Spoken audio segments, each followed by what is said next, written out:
Welcome to Recruiter Prep, Stacy. We are so honored to have you as a guest on our featured interviews. As many of our other interviews are all about, we are keen to learn about your journey in recruiting and what you have to say to our students, as well as anyone interested in becoming an agency recruiter. So yeah, Stacy, why don't you kick it off and give us a little rundown of your career track record, your background in recruitment. Yeah, I'm so excited to be here. So thanks for asking me.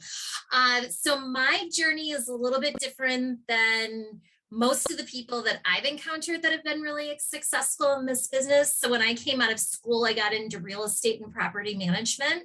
I did that for 3 years out of college and quickly found that the people that made money were developers. And I didn't want to be poor. So I just started networking and telling people I'm trying to figure out what I want to do. And I ended up getting an interview at a hedge fund.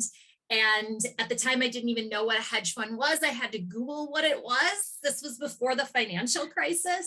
And I ended up being a jack of all trades for that firm, reporting to the C-suite. I did a little bit of internal recruiting, investor relations, business continuity planning, but I was a jack of all trades, master of none.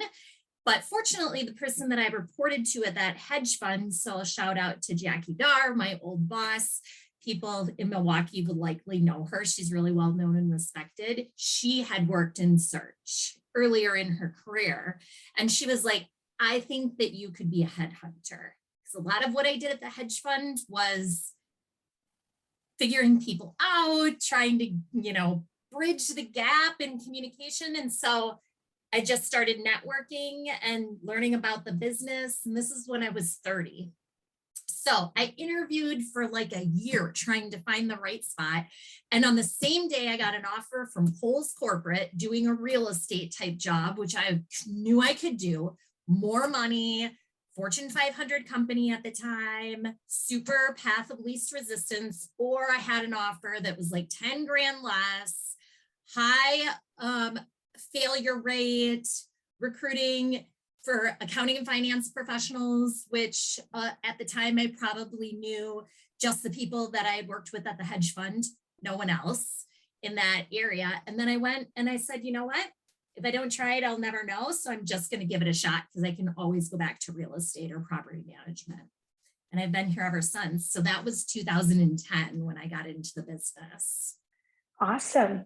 And how has your career progressed over the years once you broke into this new industry? Kind of what did you end up doing and how did you get to where you are today? Yeah, so when I started in 2010, we were basically coming out of the Great Recession. I mean, we had 5 contingent jobs on the board and I had no idea like if that was good, if it was bad. I thought it was great. I was like, oh my God, these are amazing companies. They're all contingent senior accountants at Fortune 500 companies. And looking back, I'm like, wow, we didn't have anything going on when I started. But I'd worked under somebody that had been successful, but it had a very, very different style than myself. And so I was kind of on my own and then ended up making friends with other people that I could relate to and just figuring it out. So I was the first person hired underneath the leader of our practice in Milwaukee. We then built that team up. After 4 years, I was kind of like, well, I'm kind of bored. I don't know what I want to do. Maybe I'll start a side business. Maybe I'll move. I knew I wanted to do recruiting, but I just didn't want to do recruiting on that team. And so then they promoted me and relocated me to Chicago. And so then I was tasked to build the Chicago market for my last firm, which was, and I love your term, it was a grad shop. I didn't know that at the time, but I was one of the people that they hired that wasn't a grad. But so anyway, after 10 years of training, and going on the hamster wheel of being that player coach, recruiter, and then training tons of recruiters, I just decided I didn't want to do that anymore. And so I came to where I am now, which is Stephen Douglas, and we only hire experienced people. We're more consultants. So it's just a totally different vibe. And I wanted to work around people that were more successful than me. and that I could really learn from. So that's kind of where I am on my evolution. And so I lead the Midwest region. When I started, I was like, I absolutely don't want to be a manager ever again in my life. I was burned from just, training a lot of people who weren't really into this business, as I'm sure you know, because you started in a grad shop, right? And Yep. so I was like, I just want to be an individual contributor. I don't want to run my own firm like you do, which I give you mad props for doing that. But I knew that my genius was in the service delivery, and that's what I really like. Awesome. Awesome. So, yeah. Great. So it seems like recruitment is something that you've really made your profession after you discovered it in your early 30s, which is actually really common. A lot of the best producers that we've ever met, really, it's that 30-year mark, just that exact 30, when they're 30 or, even 31, that's when they find it. And it's like, this is it for me. So for you, when you broke into this job, you had never done it before, other than what you said earlier, is a little bit of internal recruiting, definitely a lot of outreach and sales, but not really like headhunting service, specifically, because it is its own niche. So when you first broke into it, what were your thoughts? What was it like for you? What kind of happened when you first got into the business? It was terrifying. It was Mhm. really scary because I feel like it's hard enough to learn how to recruit and source and how to get people's attention and then have them open up to you and figure out all of that, just recruiting. Mhm. And then you have to learn about all of the positions and what makes someone qualified. And so I had to learn both lanes because I was starting from ground zero. But I also had business experience. I had 10 years of business experience behind me, so it wasn't as hard as a recent grad. But I mean, those first 3 months, I almost gave up. 100, like every single day, I was like, this is a nightmare. I don't think I can do it. I can't get on the phones. I had total call reluctance. And then my manager at the time, clearly, I think anybody within a 50-mile radius could tell that I was miserable. He was like, you don't have to do this. Like, nobody's going to make you do this. Like, it's okay if you don't like to do this. And then, I mean, it was a challenge. And so I was like, what? I'm going to be super successful. I'm going to get over myself. I'm just going to make tons of mistakes and not care how stupid I sound. And that's when the magic started to happen. Like, I I love that. just totally trusted in the people around me. And if what they said didn't authentically come out of my mouth and hit, then I would just constantly work on it. And that's the thing that I love about this business too, is that it's always changing and evolving. And there's a million ways to do this business. And so if you have a growth mindset and you Mhm. get bored easily, this is a great profession for somebody like that. But most people aren't like Awesome. That's so inspiring, because I know you said at the time you had two paths that you could have pursued. One is your more classic, like you put it, road of least resistance. And then you have this other unknown, super challenging, scary, intimidating. How did you even have the courage to say no to a higher offer that's more guaranteed? Because I think so many people, whether they're experienced recruiters or even thinking about coming into recruiting, any professional really has a fear, mindset. A fear mindset is very common. So how did you push through that, and ultimately make the choice that changed your life? I just always knew if I bet on myself and put all the chips on myself, I can't lose. Because I knew I was never going to let myself down. And I wasn't going to let my husband down. Oh, and I had a newborn at the time as well. And now I have two. Wow. So it was like failure. Failure for me was not an option. I was going to figure it out. And if I was going to fail, I was going to go down a blaze of glory. But I always knew that the path of least resistance, doesn't go away. It's always there. If I needed to pay the bills, I mean, I could wait tables. It's how I put myself through college. So I'm like, well, you know what? If this doesn't work out, there's always a fallback plan. And the thing that I ask people is, if you're at a major crossroads and you ask yourself, what if at the end of my life I regret not trying this. If the answer is yes, you got to try it. Because otherwise, what's the point? You got to live your life authentically for whoever you are, not who somebody around you in your circle says you should be, or your parents. I know you talk a lot about your parents and their influence on you. I mean, my parents had a ton of influence on me too. And trust me, they were not excited about me getting into a high commission sales job that I could have gotten without a degree. Right. Yes, there is a lot. That's a great point, actually. The stigma against sales, I think, is as prevalent as it is today. It's a constant. And I'm curious, from your perspective, why do you think that is? And what are your thoughts on a sales career and, being a salesperson? Yeah, I think a lot of people hear the word sales and they think it's a dirty word. Like, oh, this person's going to try to jam something down my throat that I don't want. And I think a lot of inexperienced salespeople sell first and then they don't make a sale. You need to seek to understand before you sell. And when I said we're consultants, a lot of my conversations go nowhere. Right? So you've got to be willing to put in the time and actually care about the people that are sitting in front of you and trying to solve their problems. So the cool thing about recruiting versus other sales professions is, guess what? We're not selling a widget that might be the bright, shiny object of 2015 and is now obsolete in 2022. Or you've got all this back end of support that may or may not work. That's what I love about this career, is if you get a client that you absolutely love, you cultivate that relationship, you become an extension of their brand. And guess what? If you find out that a company isn't one that you personally connect with, you know what? They don't have to work with you. You don't have to work with them.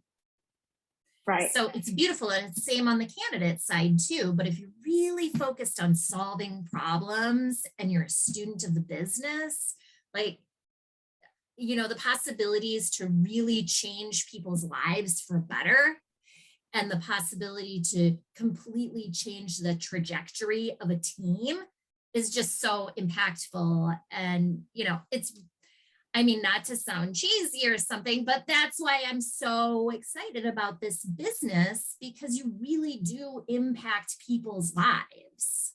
Absolutely. And I think from your experience, just being in the industry, supporting people at senior levels and junior levels, I think, and also training and managing people, what do you want to share with people considering this career as it relates to just like what to be prepared for? Because you shed some light on that earlier when you were talking about such a difficult adjustment for those first 3 months. So, what should people be prepared for when they're dealing with these senior placements? Because you're going to come in, probably supporting mid to senior placements. Obviously, you had the gravitas with the business background, 10 years of experience under your belt. But even that was challenging. So what do you want people to know about, to be prepared for as they take on this role? Anything that's high risk, high reward in life, if it was easy, you would make no money. Absolutely true. Right? So you've got to be prepared. If you want to achieve extraordinary things, you have to put in extraordinary effort, period. So however hard you think it is, double that. And some different people have different challenges. I trained a person who was a total natural at this business. Like, she got her first placement in 2 weeks. She was off to the races. She was fabulous. And I was like, hold your horses. Like, you had a real start that was awesome out of the gate. That is not how it is every single day. And she would tell new people like, oh, it's easy. You make some calls, you make some matches, you get some placements. And I was like, don't listen to her. There will be good days and there will be bad days. And the more no's you get, the closer you get to yes. And you just have to really stay positive and not take a lot of the stuff that happens in this business is out of our control. And you can try to guide people and coach them and tell them I've seen this movie before and coach them about what you think will happen. But there will always be things that you will be like, oh my God, I never thought that was going to happen every single day if you put yourself out there. Yeah. And to your point, that's such a great example, because whether it's someone like you described who naturally is gifted in this, just happens to be with their life experiences more attuned to it, right? But that could lead to somebody, like you said, especially with today's market being so good, they come out of the gate and it's like party, yay. And then all of a sudden recession hits, all the wheels come off. That is where inevitably every single producer is going to go through. And of course yourself, COVID happened, right? So from your perspective, can we talk a little bit about like perseverance and dealing with the highs and lows? Because you caution this individual from just being so rosy, because there's this balance between optimism and realism. And if you actually are too optimistic, you could be very disappointed and very upset and possibly quit. So what are your thoughts on that whole dynamic? Yeah, I mean, well, first of all, I listen to podcasts that start my day with either John Gordon's Positive You or Ed Milet or somebody that's really good in business that's inspirational, so that I can start off my day with, something that's really positive that keeps me grounded. But you've just got to be ready for the waves of the highs and the lows and just try to stay as even as possible. Because if you're really good at this business, you have the highs and you will have the big lows. If you don't, you're not doing it right. You're not busy enough. You're not busy enough, right? And really reaching out and finding the people, if you're in a firm or, well, of course, if you're starting out young, you should be starting in a firm of some sort. Or not young, but like if you're starting this as a new career, right? You've got to seek out those people that are crushing it. And if there's nobody crushing it in your firm, then you need to get out of that firm, because you have got to be surrounded by excellence. That's the only way that you yourself will become as excellent as possible and really find your own voice, because you don't ever want to be just like somebody else, because then you're a poser. You want to have the most authentic, best consultative version of yourself and bring that A game every single day. And that's when the magic happens. But sometimes that magic happens in year one, and sometimes it takes 2 or 3 years. So it just depends on the person. Absolutely. And I think this is a great segue into what qualities do you think one needs to have, whether it's somebody that you mentioned earlier who has these natural qualities, what qualities could one possess that would increase their odds of making it sooner rather than later? Because, I do think there is a certain, to your point, an expiration day where it's like, if you haven't figured this out in 10 years, you're probably going to give up well before then, right? So what are the qualities that are going to make this person succeed as soon as possible instead of struggling, month after month, year after year, when it's like, maybe this isn't for you? Being an experienced leader like yourself, what do you see as qualities that predict success in recruitment? Yeah, I've worked with a lot of successful people. I've trained a lot of people. I've trained a lot of people who've gone on to a lot of success. I've also trained people who it just wasn't for them, right? But I think the biggest thing for anyone that wants to maybe go from a 0 biller to 300 biller, a 300 biller to a 500 biller, an 800 biller, you've got to have a growth mindset. You cannot think that you know everything. If you think you know everything, you will fail in this business. If you are not open to taking the hard feedback, like, would you like my feedback on how that call went? Or, that email, like you didn't get the right response rate on it. Let's look at it. The most successful people that I've ever worked with are always sharpening the saw, because everyone, including myself, we always have something that we can improve on. And the sooner you're able to ask someone's feedback that you respect, take that feedback, internalize it, and make yourself better, That's the key, I think, to being a really great recruiter. Number two is you actually have to care about people. Now, some people are wired that they are, it's a balance, right? We're like social workers that like to make money. So Right. I will help people, but I mean, I can't spend my whole day just helping people on the free. I know that you talk about this a lot. I'm probably like not as hardcore as you on that point. I will give people that I won't be able to place counsel, but realizing that that does take away from my revenue generating time and servicing my candidates and my clients that I can place. But you really do have to care about people. You have to love it. And I feel like people that are constantly like their minds turning all the time, that they're a matchmaker. Like if somebody asked me for a plumber, I'd be like, I am on the case. We are going to find the best one in my area. I'm going to send him over. Like, so you've got to have a number of different pieces, but I'm a matchmaker. I also think, you absolutely have to be a great listener. I'm talking a lot on this, but you've got to have the candidates and the clients talking more. If you find yourself talking more in a meeting, it's going off the rails. You have to listen. Yeah, that's a tough one I struggle with because there is a lot of talking that I like to talk. So it's challenging for, I'd say it's actually challenging for extroverts because extroverts tend to overtalk. So you want to always control yourself. Can't talk too much. Yeah, and that can be, yeah. I work on that too. Clearly, I'm a talker. Yeah.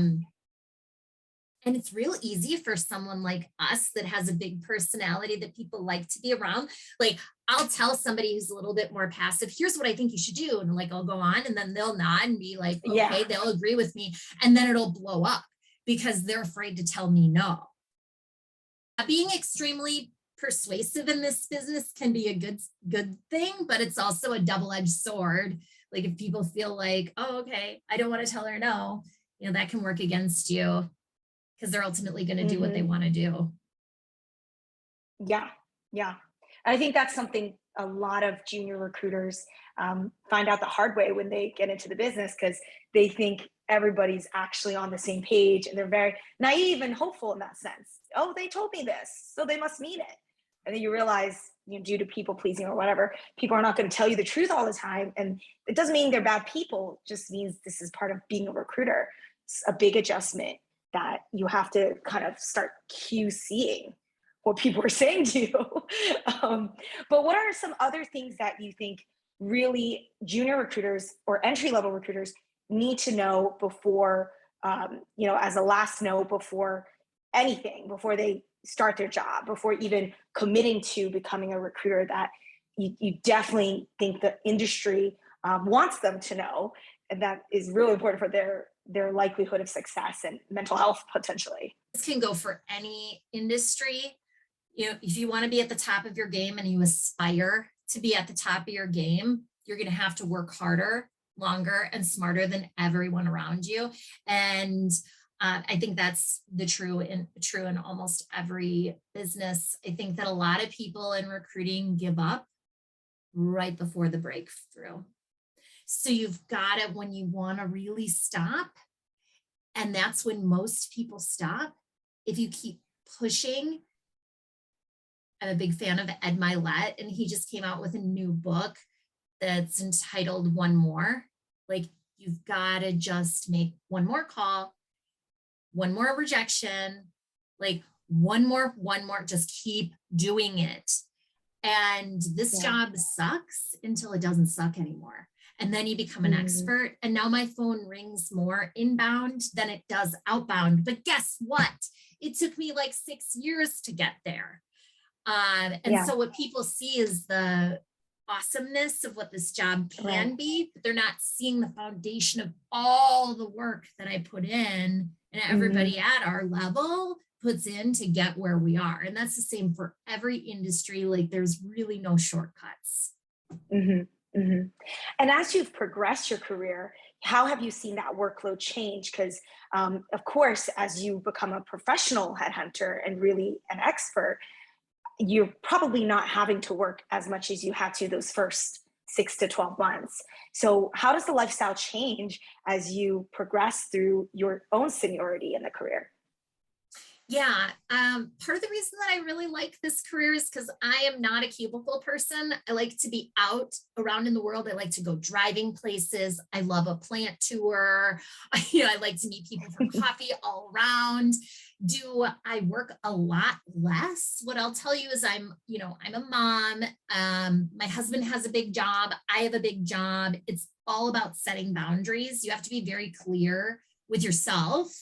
What are your boundaries going to be? Because this job, you could work 24/7 and burn yourself out. So even from the olden days to present day, what my schedule was I would start at 7:30 in the morning because I'm an early morning person. I would go until 4:30, pick up my kids, focus on my kids because it's very easy to be on your phone constantly and taking calls. But from 4:30 to when they would go to bed when they were younger, which was usually around 7:30, 8:30, then I would crack open my laptop and I would work another hour. And so now it's different where I always work the core hours. And sometimes I'm working and sourcing candidates from the pool. Like you don't have to be in a cube, right? And then I'll crack open the laptop at night if there's really important things that I need to get done, but it's 100% on my terms. How much do I want to make? How much does my client need me? How much does my candidate need me? When can I pull back? When do I know that I need to push forward? And then I do manage people. So when those people need me and I need to direct my full attention to them, then that pulls me away from my desk because I still run a full desk. So it's just true time management and it's different for every person, but that's what worked for me, just having two kids that are, younger. And have you ever had to work weekends ever in your career? And what does that look like? Yeah. Yeah. I mean, it's 100% on my terms. So if I like this past weekend, sometimes you'll get to talk to a really great candidate, but they only are available on Saturday at 2:00. Okay. Well, I always ask myself, would my competition do this? If the answer is no, I'm doing it. And so I placed a lot of people. I placed a lot of people meeting with, like, I do accounting and finance. So everybody always wants big four people. I would meet big four people for coffee on Saturdays during busy season all day long. Guess what? Nobody else would. I would. So I'm a big fan of Saturday meetings. I used to drive to Jersey to just meet people on Saturdays. I would go to their houses, hang out with their kids, get brunch. I would do like brunch, coffee, lunch, coffee, dinner. Like it would be, and then Walmart shopping. It would just, I would tie it all. One time I went there and grabbed a bike and came home and just like tie it into your day, right? Like what else would you be doing with your spare time? Otherwise, you could be sitting on a beach, sure. But when you're early 20s, early 30s, you want to establish yourself. Yeah, that's a brilliant piece of advice. Work when others don't want to work. It's not sexy. No one wants to hear it. Right now, what's sexy is 32-hour work week. It's, I'm off at this time, respect my privacy. Well, Stacy's out there. She's calling them while you're resting. So this is the brutal truth of, success. And I love the fact that you're dishing out directly to us because we need to hear it. People don't talk about it enough. Well, I feel like, there's a little bit of, hustle culture. But so how I view it is like recruiting, you're working for yourself, whether you're working for a firm or not, like you're on a variable comp job. So you need, when you're young, especially, it's totally a gift to your future self. And that's another thing that I ask myself, like, if I don't do this because I don't want to, is my future self going to be upset at my past self? Like, and I just need to get over myself and try to give as many gifts to my future self, and that building bedrock of your business. It's your business and your personal brand. Now, if you have a W-2 straight salary job, not the same thing. This is a high commission, all on you type of job. So all of that time and investment is a gift to you. Mhm. I love this. I'm jotting these notes in my head. There's so much knowledge and gold nuggets of wisdom in here. I love it. And why don't we talk a little about the reward? Because Yeah. clearly you've done well. So what can you expect in terms of the actual money that you can make on a yearly basis? What does a W-2 look like, and how does it progress over time? Yeah. So the first year that I did recruiting was 2010. And so what I made in 2010 was 108,000, which I was like, yay. Super I great. mean, it Super was great. great. I was nothing to like write home about, right? But I felt like, oh my gosh, I can do this. I can make a living. I'm not going to be living out of a suitcase or like crying, running back to my husband saying, I want to, tap out of the workforce or whatever, because I'm a workaholic. So then I was like, oh my gosh, I made over $100,000 in year one. And I like basically had no idea what I was doing, if I was really honest with myself. And people that know me will be like, oh, whatever, that's not true. You did have general business knowledge. But when it came to recruiting accountants and actually recruiting, I knew nothing. Yeah. So I was like, man, this is cool. And then I don't remember what I made in year two, but basically for the last 10 years, with one exception being 2020, I've always made over 200. And if I'm having Mhm. a good year, like I should make something in the 400s. Mhm. 2020 was the one exception because when I was very unhappy at my last firm. I think I will never Mhm. bash them because it was a great place for me to start my career. It wasn't a great place once I became a high biller. Usually you Mhm. either work in places that love top billers or places that love recent grads and they like that because they can tell them what to do. I wanted to be in the Right. latter. So I changed in December of 2019. Mhm. In Mhm. hindsight, I would have Yeah. totally done it again. But I mean, Mhm. I tell people I made no money in 2020. My husband gets mad at me because I Mhm. still made well over 100,000, but I didn't even make like my floor of two because I had a Right. non-compete and their lawyers were Mhm. calling all the time. And it's hard to change firms once you're really established. Yeah. So, but in a good Yeah. year like this, if can really capture it, you should make for 400K, 500K, 600K. Like the money trees are lined up. You just need to know how to pick them. Mhm. Mhm. I love Yeah. that. Well, any other last tips that you want to share with our listeners and our students that are trying to expand their career into recruiting? Yeah. If you're the hardest working person, and that's usually what and who you are in your regular job, and you're upset because the person in the cube next to you isn't as good, but you only make $5,000 or $10,000 more than them, and you have a burning desire to like go out and do something amazing, this could be the job for you. Because that was me, because I was always upset that I wasn't only that I was making just a little bit more, but that I was always bringing it. Um, Yeah. and the other thing I would say is take those big commission checks and invest them in passive income. So if you hit a bump in the road someday, like my goal is to get $100,000 in passive income annually through real estate, which is also something that we have in common through long-term hold properties and VVROs. So Mhm. Awesome. Well, thank you so much. This was a masterclass in and of itself. I think both experienced recruiters and junior new recruiters can benefit from watching this whole video multiple times a week. So thank you awesome. so much. We really appreciate your expertise, knowledge, and tips.